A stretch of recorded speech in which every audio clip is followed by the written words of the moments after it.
Hey, incompetent. Go stand outside for 5 hours. Our manager, Charles, suddenly told me to wait outside the venue. Today, we were here at a large event hall to present a new product. But Charles was forcing me not to participate. He told me to wait in this massive parking lot. It's good for building stamina, you know. Oh, and if you want, you can go for a little jog. It was clearly a dig at me since I'd recently started running. If this presentation was successful, it could lead to a $20 million deal. Charles wanted to hog all the credit for himself. Why on earth is someone like him my boss? I was left behind, feeling utterly lost. But then, someone called out to me. It was Henry, the CEO of Company ABC, one of our key clients. After hearing what had happened, Henry entered the venue, searched for Charles, and declared, All our contracts with you are terminated. What? Charles' face turned pale. It was only then that he realized the gravity of his mistake. My name is William Parker. I'm 40 years old. Just an ordinary employee who hasn't managed to climb the ladder. Even though I work hard, my lack of physical strength might be why I haven't been promoted. I've always been frail ever since I was a kid, often missing school due to illness. I was born with a heart condition and underwent multiple surgeries, but now I'm fully recovered. I'll never be able to thank my parents enough for taking care of me and encouraging me all those years. Wanting to repay them, I made it my goal to study hard and land a good job. When I got accepted into college, I moved to Chicago and started living on my own. After graduating and job hunting, I joined Hamilton Company. This company, which manufactures parts for healthcare devices, also handles components for thermometers and health scales, items I once relied on. That's why I was really eager to work here. But once I joined them, I found out the truth. This place was a breeding ground for athletic, hard-driving types. It was suffocating. At the welcome party right after I joined, I was forced to chug a beer. In college, I'd been in a liberal arts club, so I'd never experienced this kind of hazing, and now as an adult, I didn't expect to. The senior employees handed me a beer mug and started cheering me on. You gotta drink this much to keep up around here. Come on, chug, chug. The senior managers just watched and laughed. I had no choice but to drink, and that was the first time I ever threw up in a restroom. The other new hires were in the same boat. I realized I'd joined a nightmare of a company, but it was too late. Back then, it was standard to stick it out for at least 3 years after joining a company. So I held on, just like my fellow new hires. We figured we'd get used to it eventually. Some of us clicked with the senior staff and moved up the ladder quickly. But those who couldn't keep up or lacked stamina either quit or just endured. I was the latter, gritting my teeth and hanging in there. I didn't want to disappoint my parents by giving up over something like this. Even when overloaded with work or forced into pointless overtime, I just put my head down and focused on getting through it. Those teeth-clenching days continued, and before I knew it, I was 40. My days were still packed, leaving no time for a relationship. Now I'm in the sales department. Maybe they thought I was tough since I'd been here so long. They assigned me to the most demanding department in the company. My current boss, Charles, is 3 years older than me. He joined 5 years ago, apparently a big shot from an Ivy League school, always brimming with enthusiasm. Unlike me, the perpetual low-ranking employee, he climbed to manager in no time and was always hard on me. Hey, William. You're driving for tomorrow's golf outing. Tomorrow? It's Saturday. I promised to take my dad to the hospital. You idiot. It's an important client meeting. Your old folks can wait. Probably just going to chatting with doctor, right? My dad's had gout for years. Once a month, I take him to his appointments, an hour drive each way. I glared at Charles, wanting to tell him he didn't know a thing, but I couldn't defy him. I'd learned the hard way that defiance meant being forced to do 100 squats. Hey, Dad? Yeah, sorry, I can't take you this time. He laughed it off over the phone. It's all right. I'll just call a cab this time. How's your work, William? Yeah, it's okay. I could only respond weakly. I see. You're always working hard. Thank you. My parents, aware of how busy I was with work, always expressed their concern whenever we met. I wondered what I could do to ease their worries. I thought about switching jobs, but as a perpetually low-ranking employee, I worried I'd be undervalued in the job market and my income might drop. That hesitation kept me from taking the leap. So instead, I decided to focus on building my stamina to fit in better with the company's culture. These days, terms like metabolic syndrome felt a bit too relatable. I decided to start with light jogging. I bought running gear and shoes, starting by looking the part. I began with early morning runs at a large park nearby. Surprisingly, it felt pretty good. In the early morning, the park was filled with people walking their dogs or jogging like me. The air felt refreshing, and I enjoyed the satisfaction of working up a good sweat. While I hated meaningless exercises forced on me, moving for my own health felt satisfying. About a month into my early morning runs, someone caught my attention. There was a woman who ran at the same time as me. We'd pass each other in the park and exchange nods as jogging companions, and she was stunningly beautiful. Still, I thought if I came across as having ulterior motives, she'd avoid me, so I kept it to a friendly nod. Then one day, something happened. While running in the park as usual, I found her collapsed on the ground. She was unconscious but still breathing. I immediately called for an ambulance. Fortunately, her condition wasn't serious. It was just anemia. While waiting for her checkup, I anxiously stayed by her side. When she regained her composure, she shyly thanked me. I'm so sorry for troubling you. I'm just glad you're okay. She introduced herself as Kate Summers. She said she was 29, but she looked even younger. Smiling, she warmly remarked, "I see you running here often."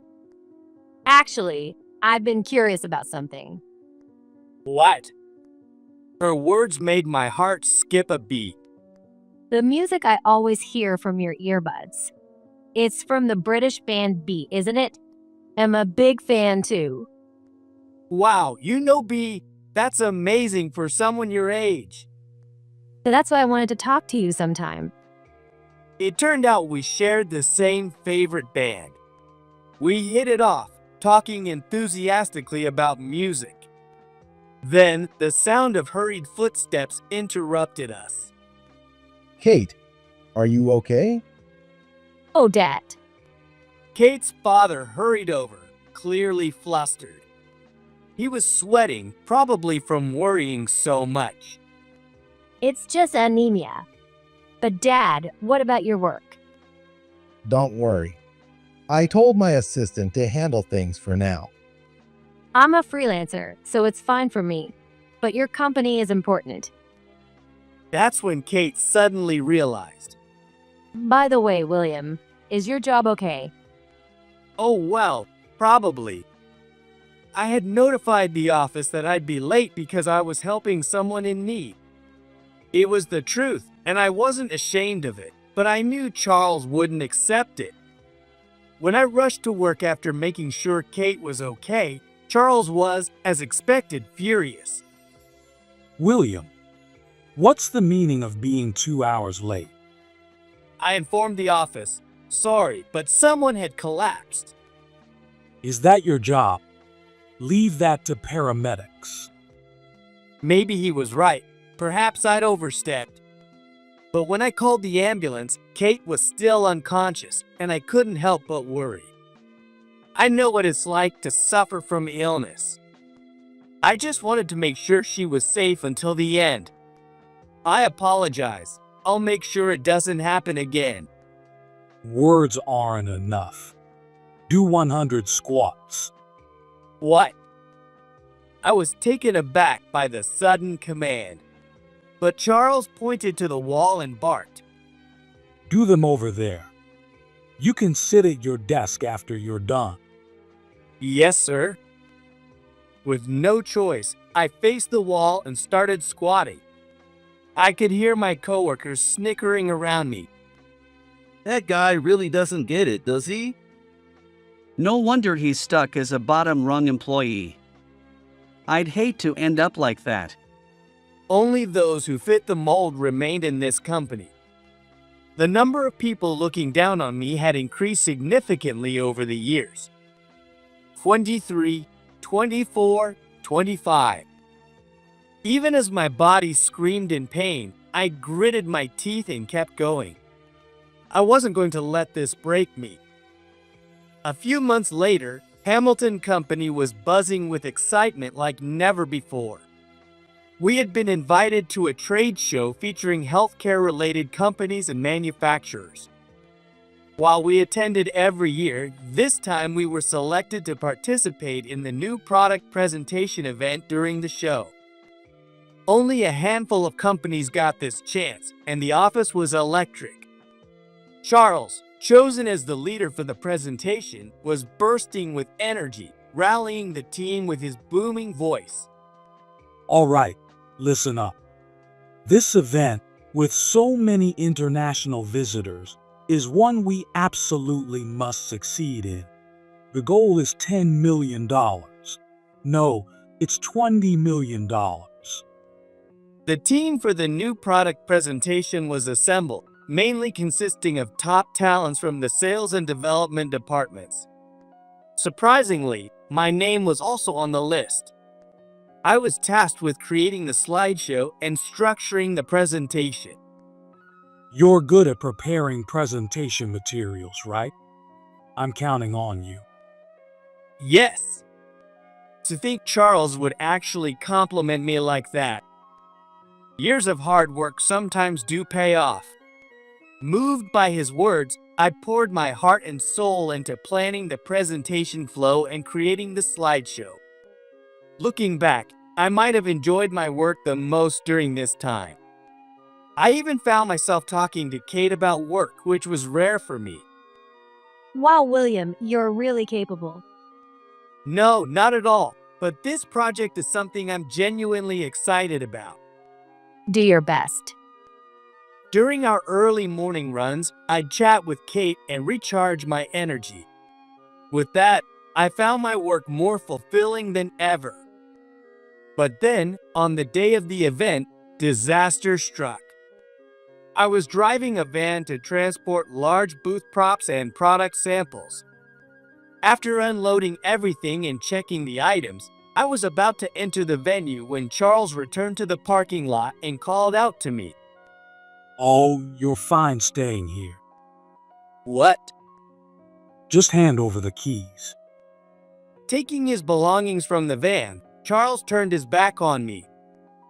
In a cold voice, he said, Your job's done. Thanks for your effort. "What do you mean?" Like I said, you're good at making materials. That's all we needed. We don't need you for the presentation. It felt like being hit in the head with a hammer. Surely this can't be happening. Until the event ends, stand outside for 5 hours. Charles had no intention of letting me participate in the event. Toying with the van keys in his hand, he laughed. Staying outside will help you build some stamina. Oh, and feel free to go for a little run if you want. It was clearly a jab at my newfound running habit. Wait, I've worked so hard for this day. It's pointless. You don't even have a participant badge. Without this, you can't enter the venue.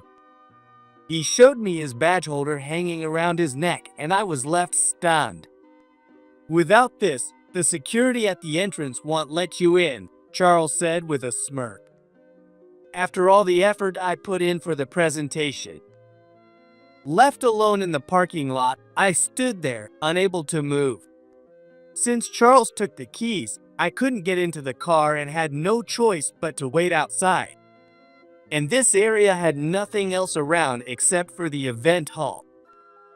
As I stood there, stunned and dejected, someone suddenly called out to me from behind. 3 hours later. Finally, Hamilton Company's new product presentation began. When the company's name was announced, Charles walked up to the stage. I watched from the corner of the venue with someone beside me. Charles' presentation on stage was a disaster. He stammered, sweating profusely, unable to speak coherently. What happened to the overconfident attitude he had earlier? But this was entirely his own doing. He created the hostile atmosphere, so I didn't feel any obligation to help him. Looks like it's over. Yes, I've never seen Charles like this before. The man Henry Summers, the CEO of Company ABC and Kate's father, smiled warmly. People like him are surprisingly weak when it really matters. As a seasoned CEO, Henry exuded an air of confidence. When he smiled, I couldn't help but notice how much he resembled Kate, reminding me they were indeed father and daughter. The person who had approached me in the parking lot earlier was Henry. When I saw him, I was shocked. He was the same man I'd met at the hospital, Kate's father.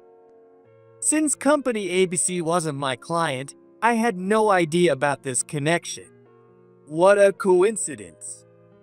Company ABC was one of Hamilton Company's most important clients, contributing significantly to our revenue. Henry told me he had witnessed the interaction between Charles and me earlier. That was awful. Is your boss always like that? Yes. Embarrassed to have him witness such a shameful scene, I couldn't help but feel humiliated. But Henry gently placed a hand on my shoulder. I've heard about Hamilton Company's toxic culture before, but seeing it in person, it's not just athletic and not straight up harassment. It's hard to believe these are supposed to be professionals. It's really embarrassing. You don't have to feel ashamed. You're a good person and you help someone in need. His kind words caught me off guard, and I looked up to see his warm, encouraging expression. These days, it's rare to find someone who genuinely cares enough to help like that. As someone who's been a CEO for years, I can't just stand by when a person like you is being treated unfairly. Henry handed me an extra badge from Company ABC and escorted me inside. And I entered with him. I quietly observed Charles' actions, making sure not to be noticed by my coworkers. Henry approached Charles, who was busy preparing at the booth. From a distance, I could tell he was scolding Charles for how he had treated me earlier. Charles, caught off guard by the sudden reprimand, tried to laugh it off. Please, stay out of another company's business. I'm really busy right now.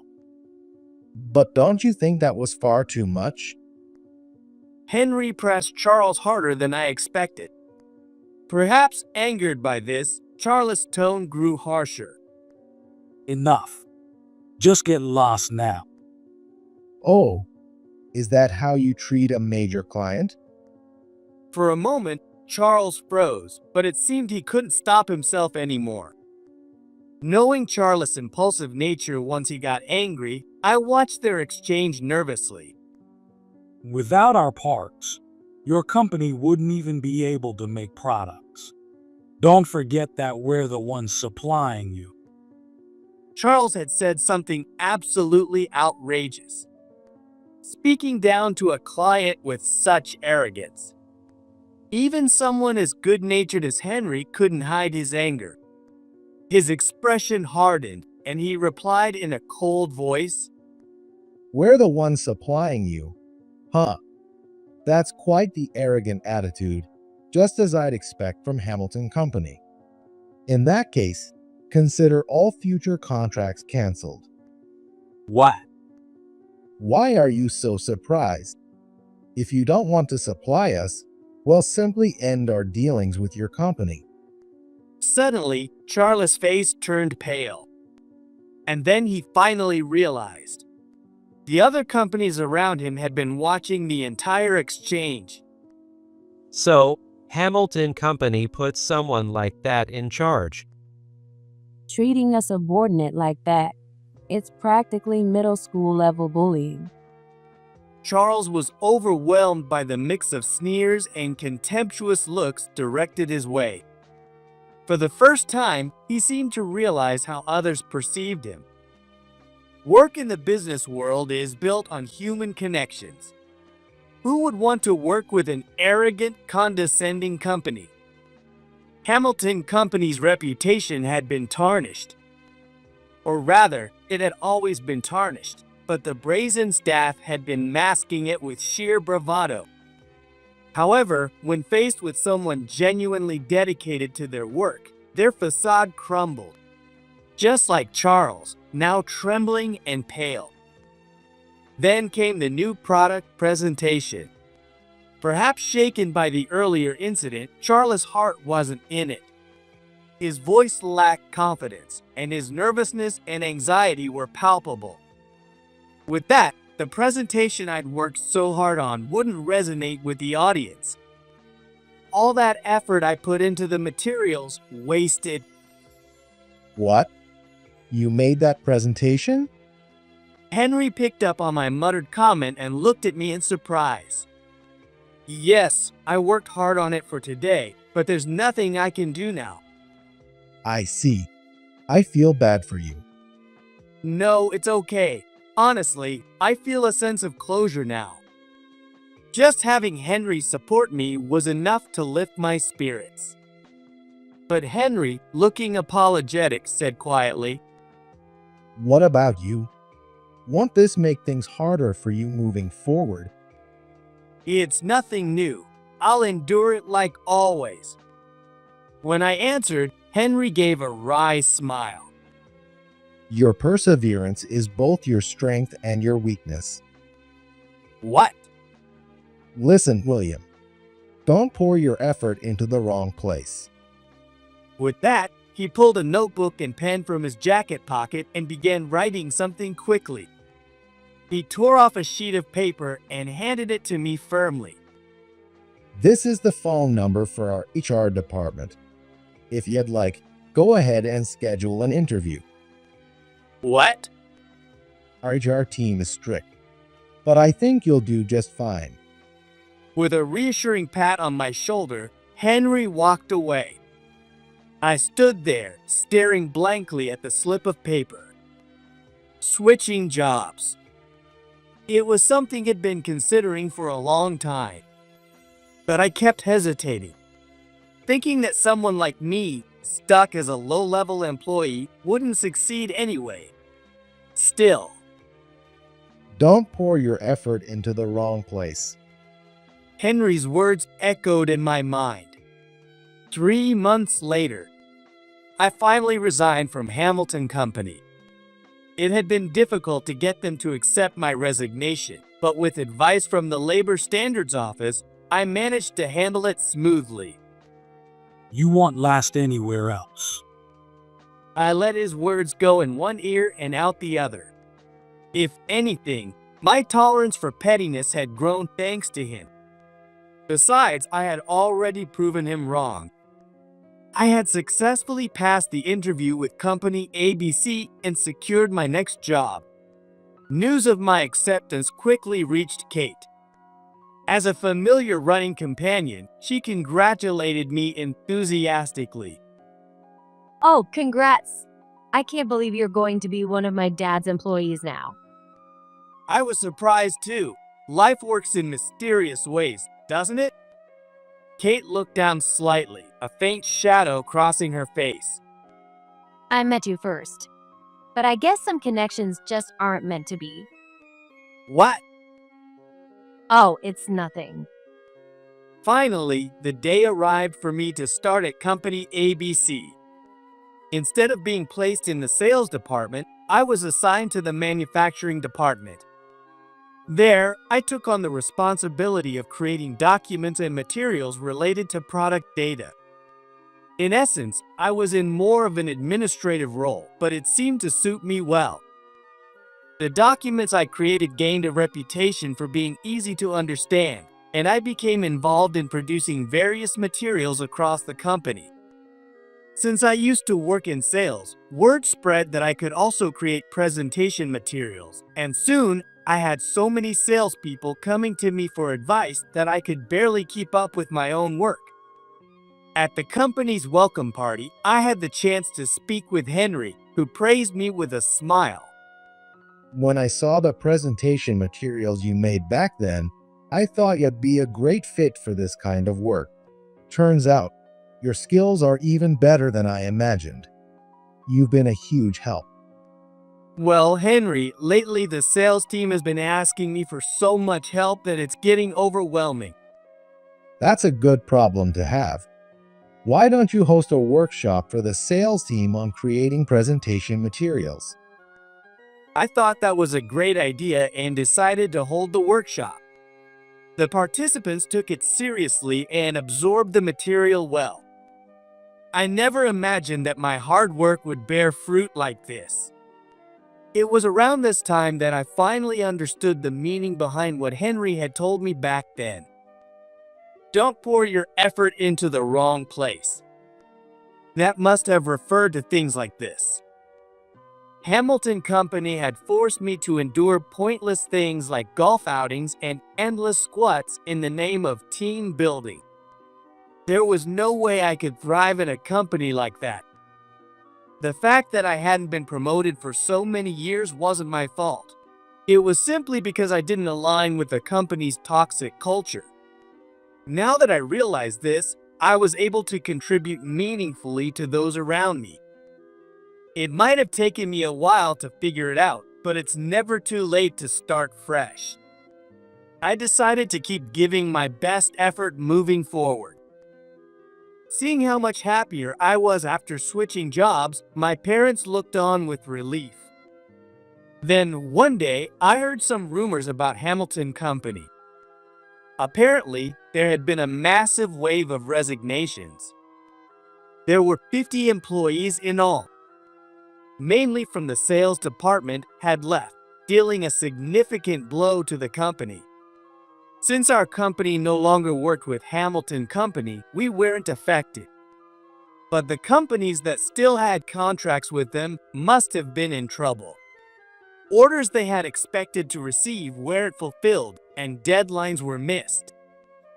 The mass resignations not only hurt Hamilton Company, but also had a ripple effect on other businesses.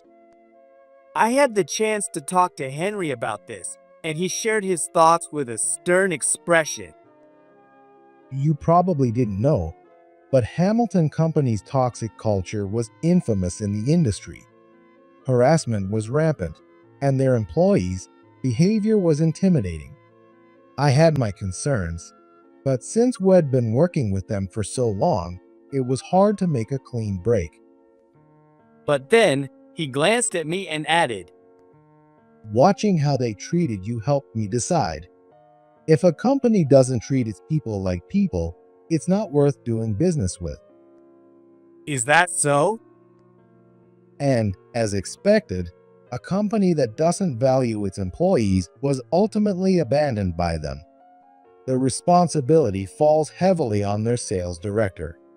I wonder what's going to happen to him. Henry's words brought Charlotte's face to mind. Last I heard, he was still the sales director at Hamilton Company. How was he handling the aftermath of all this? The answer soon reached me through industry rumors. Charles had been forced to resign to take responsibility for the mass resignations. It was likely a decision made by the hirees, but forcing someone to resign in such a way still reflected poorly on the company. It only confirmed how flawed Hamilton Company's culture truly was. I had seen Charles on the platform of the station once. He wasn't in his usual suit, but dressed casually, sitting on a bench and drinking in the middle of the day. Next to him was a crumpled job magazine. Just by looking at him, it was clear that things weren't going well. Charles was also probably someone who kept getting things wrong. If only he could have channeled that energy in the right direction. If only he hadn't put his effort into the wrong places. Surely. After all the things he'd done to me, I didn't have any words to offer him. I turned my back and quietly walked away.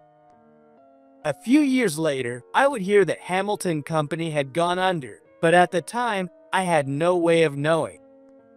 For now, I was able to start fresh, and for that, I couldn't thank Henry enough. There was also something else I wanted to thank him for raising such a wonderful daughter. As usual, I had gone for a run before work, and afterward, Kate and I sat on a bench to take a break. Recently, we had started bringing food for each other and having breakfast together. Today, I brought bagels, and she had a sandwich. As we were finishing our meal, Kate suddenly looked up at me and asked, William, did you know there's an 80th anniversary event for B coming up? If you're interested, would you like to go with me? I was startled by her sudden invitation. Really? I'd love to go, but are you sure you want to go with me? Well, we're both fans, aren't we? And because I'd like to go with you. Kate's cheeks turned red as she said this. Could this be what they call a date? Maybe my springtime wasn't as far off as I thought. When I gave her a small nod, Kate beamed with a bright smile. That's great.